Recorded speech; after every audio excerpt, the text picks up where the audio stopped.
evening. Welcome to APTN National News. I'm Melissa RIDGEN. The pipeline dispute between Wet'suwet'en Hereditary Chiefs and Coastal GasLink in northern British Columbia is reaching a boiling point. Today, another RCMP convoy drove past the checkpoint towards the Gudumt'en access points.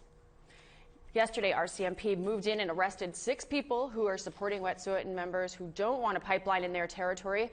They were released the same day. Today, Wet'suwet'en supporters at the camp outside the RCMP exclusion zone watched as 35 RCMP and 20 industry vehicles moved down that service road. Land Defender spokesperson Molly Wickham says she believes they'll be heading to the camps further up the road. Today they're going to move in on 44. They're going to try to wipe everybody out of there. They're going to try to wipe us out of there. The whole intention of making the amendments to the injunction were to try to get rid of us at Gudumt'en Camp, to have a legal sanction by the courts to destroy our camp and take us off the territory permanently. That's the intention, is to wipe us off our land. A Facebook Live video from around 3 p.m. Central Time shows RCMP officers and the equipment at the gates of the Gudumt'en camp. The video shows about 24 RCMP officers at the gate. Snowmobiles, vehicles, and a bulldozer are also visible. The camp is roughly 20 kilometers away from the Unistoten camp. According to the latest tweets from the Unistoten camp Twitter handle, 2 people have been arrested. In a repeat of last year's event, the arrests of land defenders in Wet'suwet'en territory have sparked nationwide protests. Jamie Pashagumskim reports from the demonstration at Canada's capital.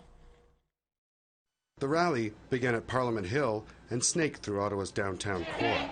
An estimated 150 to 200 people temporarily shut down a busy intersection and then ended at the National War Memorial. Mi'kmaq land defender Sophia Sedaris said Canada's actions are unacceptable. We're doing this out of love for our people and not for hate for oil and gas industry or people who are working in those industries. You know, this is for the land and this is who we are as Indigenous peoples, and we need to make it very clear that this behavior for innocent and peaceful land defenders, not protesters. You know, they're defending the land, and that it just can't happen that they're treated and criminalized constantly just for existing on their own territories. Former MP Romeo Saganash has been supporting the Wet'suwet'en Hereditary Chiefs on social media. I think we need to stand together against what is happening to the Wet'suwet'en people. This is not justice, this is not reconciliation, this is in violation of their most basic human rights.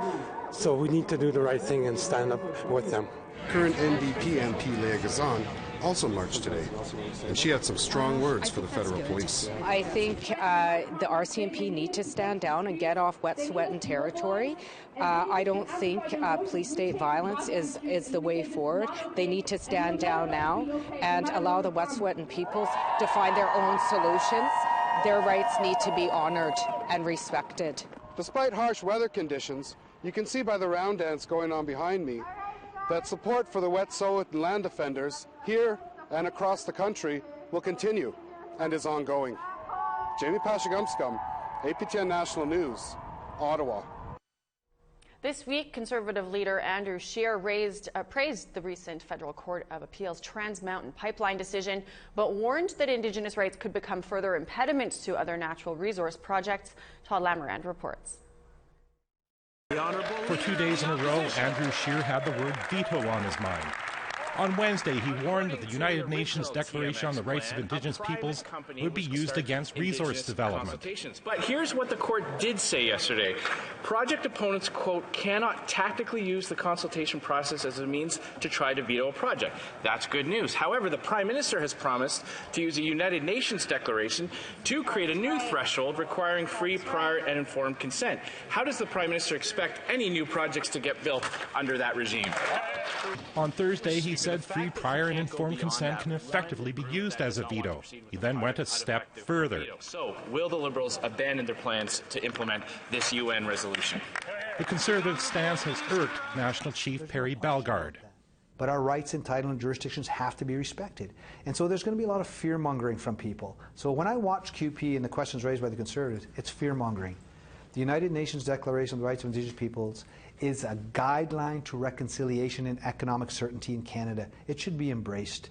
Former NDP MP Romeo Saganash attended Ottawa's Wet'suwet'en rally today. He said the recognition of Indigenous rights is a current legal reality. So whether Andrew Scheer or anybody else likes it or not, the United Nations Declaration has application in Canadian law already. So they need to respect that. Friday's question period, the Conservatives shifted their focus to another controversial project and hammered the government on when the Tech Frontier oil sands mine will be approved. Paul Lamarant, APTN National News, Ottawa. Some breaking news out of Ottawa, where a new class action lawsuit has been filed against the federal government. The Assembly of First Nations has filed a statement of claim in federal court. Brett Forrester spoke with National Chief Perry Bellegarde in Ottawa today. I'm holding a statement of claim for a $10 billion class action lawsuit that the Assembly of First Nations has filed against the federal government for the federal government's underfunding of the child welfare system on reserve and in the Yukon. This is the third court case that the government is facing on this issue. In 2016, the Canadian Human Rights Tribunal ruled that this underfunding was, quote, willful and reckless. Another class action, the Mushume class action, is currently pending certification. APTN News sat down with National Chief Perry Bellegarde. He said that the new class action is both more comprehensive than the Mushume case and separate from the tribunal ruling. But there's another piece left out, which was dealing with the overall systemic racist discrimination and that binding tribunal decision. There are some pieces left out. And so if you want to overhaul a system on reserve and off reserve, you need to look at it comprehensively and not leave any of the survivors out. The plaintiffs representing the class are 3 First Nations women. 2 of them are sisters. The National Chief said that their experiences represent the harms suffered by many at the hands of the underfunded welfare system. Even a simple thing as being apprehended when you didn't have to be apprehended. You faced racism, discrimination. You were basically taken away from your family, your community, your nation, your tribe. You faced sexual abuse, physical abuse. Like the whole alienation from your people. And you didn't have access to the same services or programs on reserves. For a class action lawsuit to proceed, it has to be certified as such by a judge. The Government of Canada now has 30 days to file a statement of defense. On Thursday, Indigenous Services Minister Mark Miller acknowledged that the government has received the statement of claim. Brett Forrester, APTN National News, Ottawa. For more on that story, go to aptnnews.ca to read Brett Forrester's full story. Several Métis communities in northern Alberta are planning to hold a referendum later this month to leave the Métis Nation of Alberta.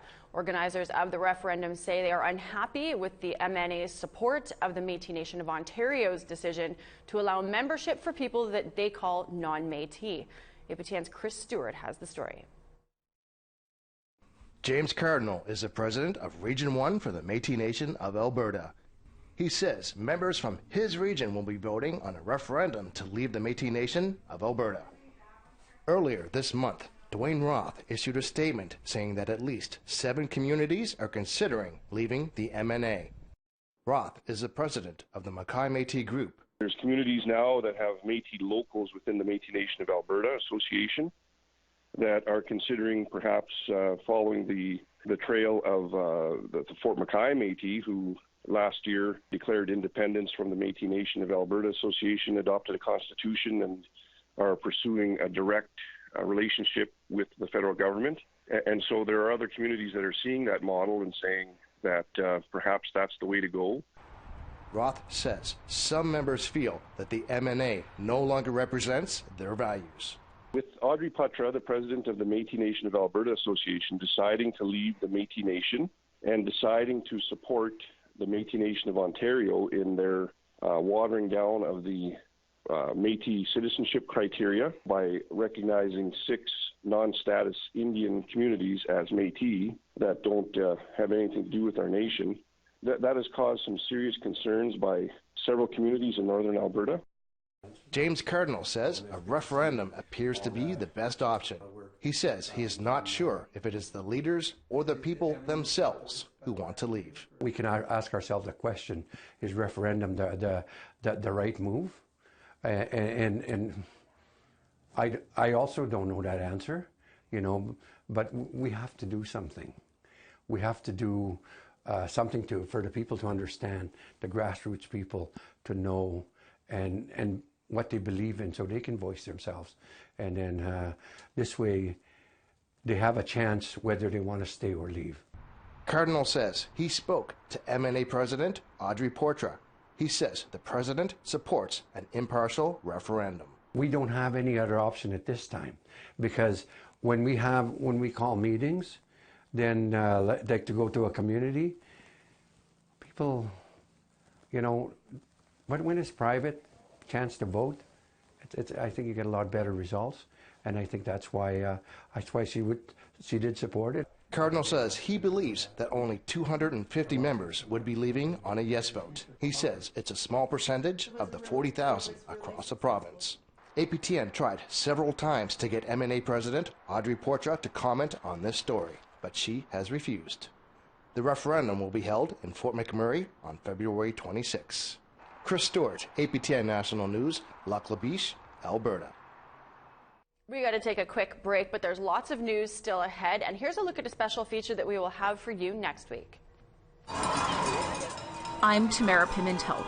People of the LGBTQ2S community often face discrimination daily, and that's no exception to those living on reserve.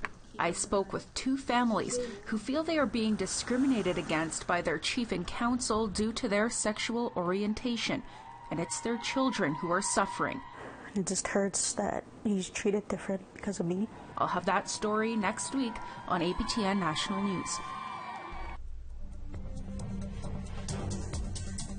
Starting in the Atlantic region, we got -1 and rain in St. John's, -3 and rain in Halifax. Nukchuak, -20 and snow. La Grande River, sunshine and -22. Sept-Îles, -11 and snow. Chibougamau, -21 and clear skies. Sault Ste. Marie is going to be -10 and mostly sunny, -5 and snow for Ottawa. Kapuskasing, -20 and mostly clear, -15 and sunshine for Timmins. Puckatawaga, -16 and sunshine, -22 and snow up in Churchill.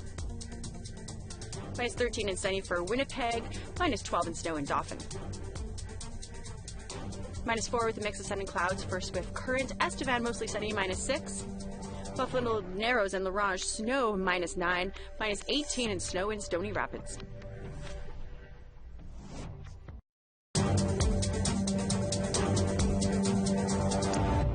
Welcome back. The Jingle Dress Dance is known as the Healing Dance in Anishinaabe communities, and now a new initiative is taking that idea one step further. One First Nation teen has created a special item for dancers that she says will help families of missing and murdered Indigenous women and girls. Brittany Hobson has more. These jingle dresses are one of a kind. Red aluminum cones adorn the traditional garment. This is believed to be the first time this color has been incorporated into the cones. Emily McKinney is behind the idea. I honestly thought that people would be kind of weirded out or something, like, you know, like this isn't something I've seen before. Like, you know, a lot of times people are, you know, used to the nickel, the brass, to the copper. So when you bring a new color, like, I was just kind of worried that people were not going to like it at first or to feel, you know, scared to try it. But the response has been very positive.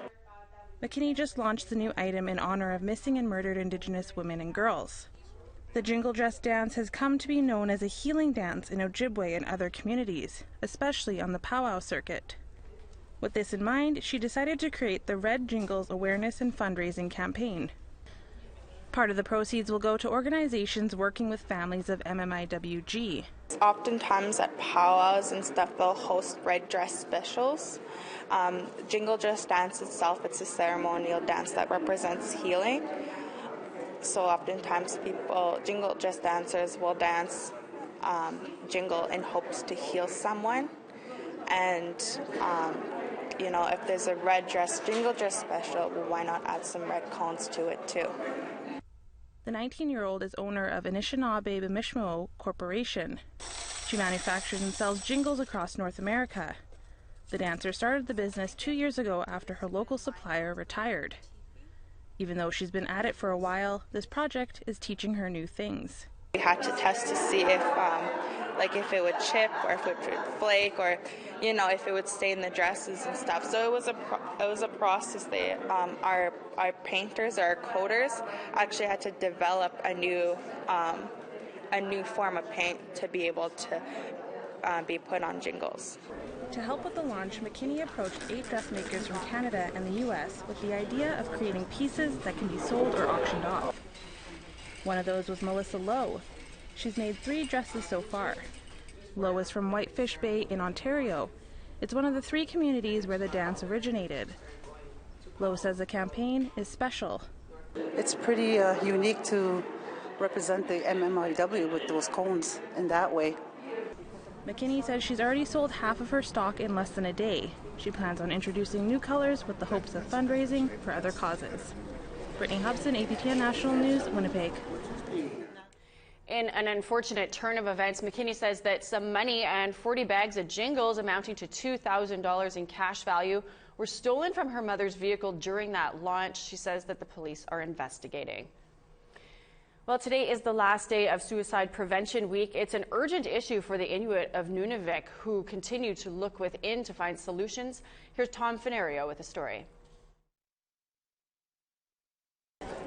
KATELYN ARREAK-MACKEY has biked over 3 kilometers without breaking a sweat. It helps that the Inuk woman is used to biking back home in her community of Kuujjuaq.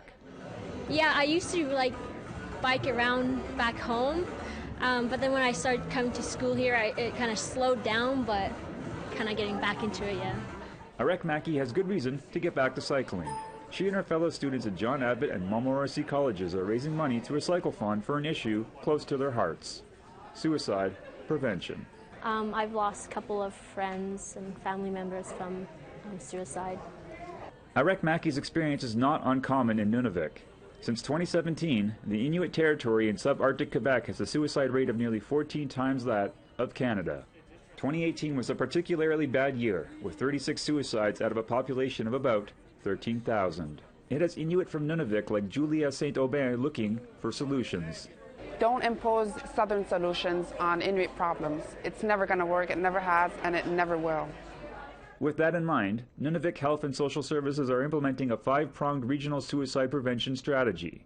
The plan focuses on 5 points, one of which includes emphasis on not just training frontline workers. Regional Suicide Prevention Liaison Worker Valerie Locke is an example of a recent program they launched called Reach Out. It's a half-day workshop that gives people the tools to recognize somebody who may be in distress or maybe thinking about suicide, and it gives them the tools to recognize that and what to do and how to talk to the person. I know it very often sounds like all we do is go to meetings, but those meetings are so important for us in order for us to implement measures to help eliminate suicide. Other short-term initiatives include land-based healing and a new coordinated response to trauma when a crisis happens in the community. Health and Social Services is also working on a longer-term strategy to address systemic issues, like a new treatment center to be built in Kuujjuaq, which just so happens to be the beneficiary of the money raised at this cyclothon. ARREAK-MACKEY hopes it'll be just the first of many to serve the region.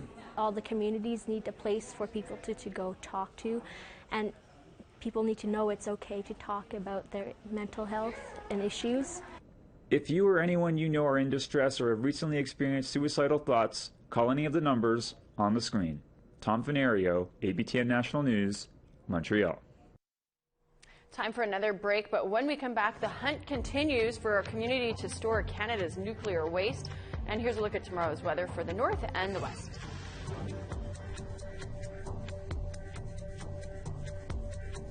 To northern Alberta, we've got -9 and snow for Peace River and Fort McMurray, -4 and sunny for Grand Prairie, -2 and snow for Edmonton, -3 and snow for Calgary, 0 for Lethbridge. Tofino, sunshine and 10 degrees, -1 and sunny in Quesnel.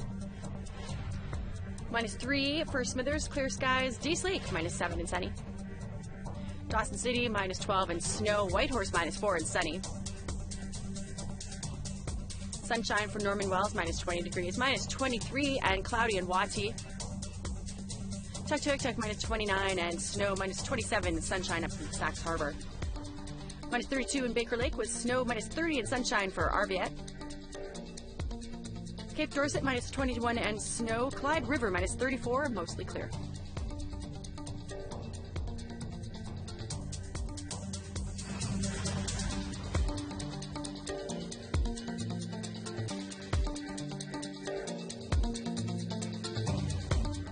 About 15% of all Canadian electricity is produced by nuclear power plants, and the reactors that those plants produce, where those plants produce nuclear waste, that waste doesn't actually have a permanent home. Canada's nuclear energy industry is courting Indigenous communities, hoping to find somebody willing to warehouse it. It's the focus of tonight's episode of APTN Investigates, and reporter Chris Reed is here to tell us more. So, Chris, the nuclear industry makes power, and in the process of that makes a whole bunch of waste. What is it that they propose to do with their waste? Well, the nuclear industry is represented in this case by a kind of a consortium of nuclear industry players in the country, a consortium created by an act of Parliament, and they're called the Nuclear Waste Management Organization, or NWMO. As their name suggests, they are all about finding a plan to manage Canada's nuclear waste. Right now, their plan is they want to put in what they call a deep geological repository, or DGR. What's that? Basically, they want to find a place with bedrock that hasn't moved in something like a couple of billion years, and they want to carve out a vast underground facility to store this material. And it's like several like football field sizes, kind of thing. I think that is probably accurate. Yeah, it's a very large facility underground. And right now, the NWMO is checking out two areas where they might do this. They're looking at Ignace, Ontario, and also South Bruce, Ontario. So how did Indigenous communities get hit up on all of this? Well, the Indigenous communities are a very big focus at the NWMO. When engaging with an Indigenous community, what happens is the NWMO funds the community's efforts to kind of educate itself about nuclear science, nuclear waste, etc. So they pay for the community to hire a liaison, a person who will find out what the community wants to know and get that information to the person. And also, they do tours of nuclear facilities and that sort of thing. NWMO has also put out an 8-part video series on reconciliation, which kind of demonstrates, I guess, their commitment to good relations with Indigenous people. And as well, their vice president of Indigenous relations is a guy named Bob Watts, who you may have heard of. He's long been a major player in Indigenous politics, AFN, high-level positions with the federal government. We actually asked Bob Watts, who's from Six Nations, if he would be comfortable with living on top of a DGR, and he said he would. Thanks for joining us to give us a little bit of a heads up. Thank you. Chris Reed's Nuclear Courtship Part 1 airs tonight on APTN Investigates right after the national news.